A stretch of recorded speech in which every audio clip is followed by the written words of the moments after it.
Nobody said this life was going to be easy. You know, as a Christian, a lot of times, and people's perception of Christianity is you live an easier life. And that is true to a degree. God helps us, and He's always watching out for us, and He provides. But there are valleys and mountains to this life, you know?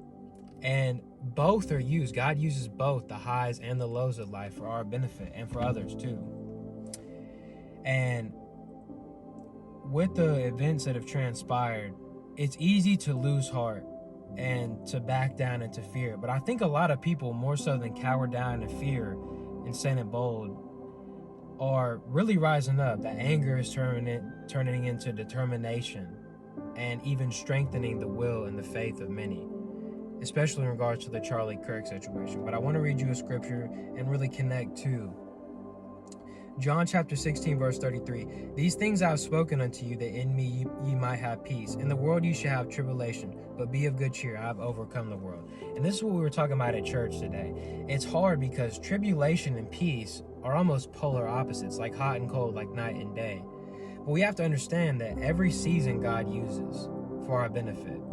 And examples that take place in the world of evil, He uses it, and He's able to.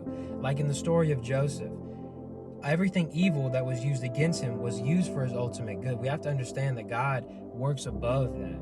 He is in control, even when it seems like He might not be. You're going to have tribulation and people that come against you when you're standing bold and when you're doing what God's called you to do. And the devil's going to meet you at that. And so what do? You put on the armor of God. This verse connects to Ephesians chapter 6, starting at verse 10. Finally, my brethren, be strong in the Lord, not yourself, but the Lord, and in the power of His might. Put on the whole armor of God, that ye may be able to stand against the wiles of the devil, the plots of the devil, because he is plotting and scheming, and like a roaring lion, waiting and creeping, seeking who he may devour. You guys, the devil's going to hit you after that long day at work, and your boss might have chewed you out or whatever. Your car might have broke down. He's going to seep in, doubt, try to rob you of your peace and your joy that you have, because he can't take your salvation, but he can take your moments of joy and pleasure and happiness in these things.